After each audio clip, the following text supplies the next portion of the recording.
NFL season, and almost every team in the league has OTAs going right now. So get me Adam Schefter. 23 teams holding OTAs today. Give me something you're keeping your eye on this offseason right now. Give me something everyone should be paying attention to. The Cleveland Browns quarterback situation is really interesting right now, but the Cincinnati Bengals and their unresolved contract situation with Trey Hendrickson is such that this is a situation that's been going on for the better part of 2 off seasons. You have a player who led the NFL in sacks last year, Greeny, still has not been paid, still is not happy.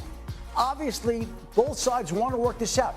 And most teams have given away a lot of their salary cap space, so it's more difficult to make a trade. So it's almost as if Hendrickson and the Bengals are left to pick up the pieces and figure out how to resolve this when there's been no solution in sight and they have not been able to bridge their differences. We'll see if they can get that done here coming up in the coming days and weeks. Let me get RC into the conversation this morning as well. Ryan Clark is up with us early today. RC, what about this strategy? They paid their receivers. They have the one guy who did anything for them defensively last year, sort of hanging in the wind. How does this work out for Cincinnati? You know, it's really a crazy ordeal when you look at what's going on with their first-round draft pick, Shamar Stewart, as well. It seemed like the Cincinnati Bengals were getting out of that cheap Bengals sort of moniker, but they aren't. Trey Hendrickson has earned his money, and I'm not sure necessarily what they're haggling over, but this is a player that's a must-have for new defensive coordinator Al Golden if they want to move forward and compete with the tops of the AFC. Give me another one, Schefter, you got your eye on. How about something involving Jaylen Ramsey? Yeah, the Miami Dolphins have been looking and open to dealing Jaylen Ramsey, and there has been interest in him across the league. I think probably more than people realized, and it certainly sounds like in the next couple of weeks, the Dolphins will be able to find a trade partner for Jaylen Ramsey, and he will be moving on yet again. Started in Jacksonville, went to the Rams, went to the Dolphins. He's about to find his 4th new team here in the coming weeks. And then let me skip forward to the last one here in the interest of time, because I'm dying to hear what you have to tell me about the situation in Cleveland. Well, Greeny, this is going to be the most interesting storyline all summer long, and they're in OTAs right now, so you know that that's going to be very interesting. We've got the 2 veterans in Joe Flacco and Kenny Pickett. We've got the 2 rookies in Dillon Gabriel and Shedeur Sanders. And, of course, Deshaun Watson's been off to the side throwing, coming off another torn Achilles, 2 surgeries. He doesn't figure in the picture, but Dillon Gabriel and Shedeur Sanders certainly do. And there's not enough room for all the quarterbacks they currently have in their room. It's hard to imagine that they'd move off of Dillon Gabriel or Shedeur Sanders. I think both players wind up making the roster. So then the question becomes, does Joe Flacco or Kenny Pickett wind up winning the starting job? And which one winds up staying in Cleveland? Probably room for one veteran. There's the room right now. It's a little crowded.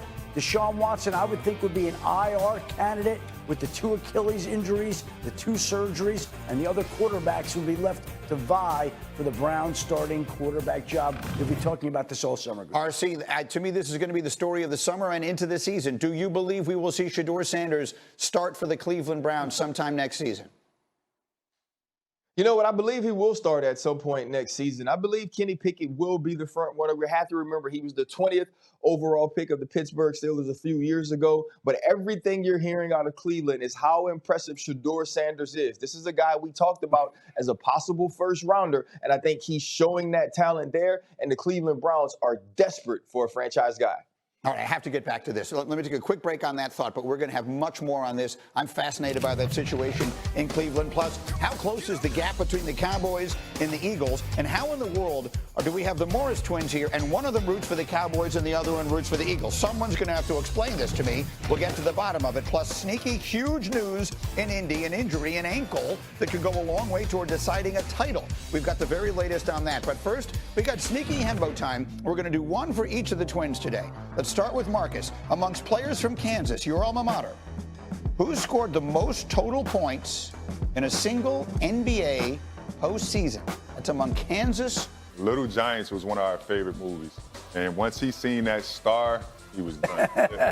It was just something that he took to, and I couldn't understand it. The 90s. Dallas was America's team. You turn on TV, all you see was a big star. They're from Philly. How can I not like the Cowboys? Right. So will you guys go to the opener together, or will you watch it together when they open the season? First game? For a fact, we'd be there. For a fact. Yeah. Okay. No question. Then let's get to it. Markeith, you have a Cowboys-related question for Shefty. For sure. First, I want to say I appreciate being up here with you, Schefter. I've been watching you for a lot of years. Me and brother loves your shows. First off, my Dallas Cowboys, Micah Parsons, man. When are they going to extend my guy? I know he's going to get extended, but when is he going to get extended? If you look at the numbers, he's outperformed Myles Garrett. Myles Garrett set a record this offseason as the highest paid defensive player. Micah Parsons is going to beat it. It takes time to do a deal like that, but the expectation is they'll get it worked out. Mike is not going to go anywhere. They'll figure out a deal for him the way they figured out a deal for Dak. Hopefully, it'll become before opening day when we're not doing Sunday countdown and the deal gets signed in the middle of the show. Hopefully, it'll get done sometime before training camp, right in the middle. But Micah Parsons, I think the feeling around the league is these two sides will figure it out, and Mike is not going anywhere. Pay that man. RC, how about it? I mean, Micah Parsons, foundational piece, Dallas. What are your thoughts?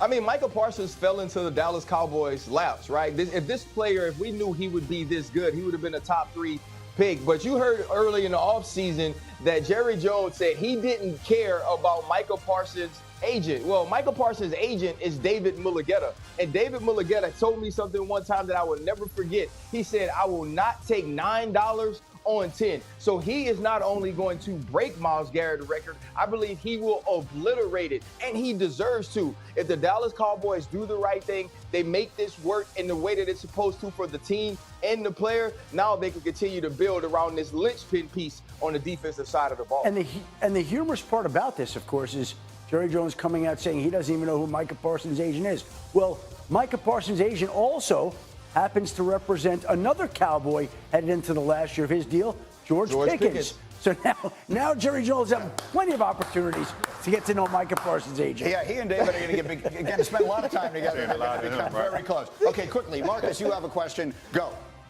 RC, I know what you're going to say, and I already know the answer, but I'm going to ask the question anyway, right? My Super Bowl champion, Philadelphia Eagles. Is it the Eagles or is it the field in the NFC?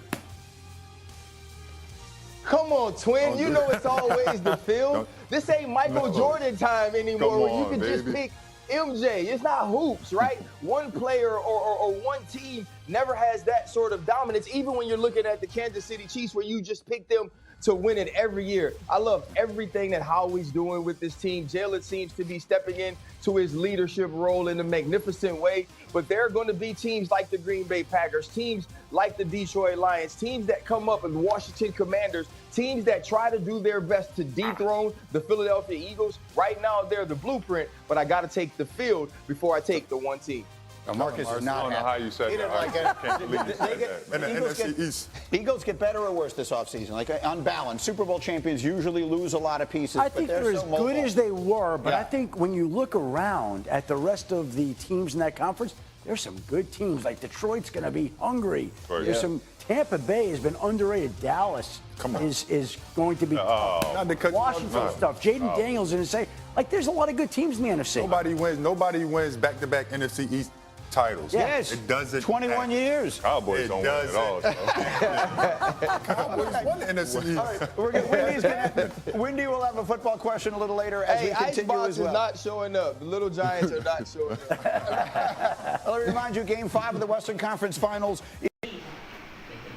Xin chào các bạn, bây giờ thì sẽ gửi tới các bạn làm vòng bằng len.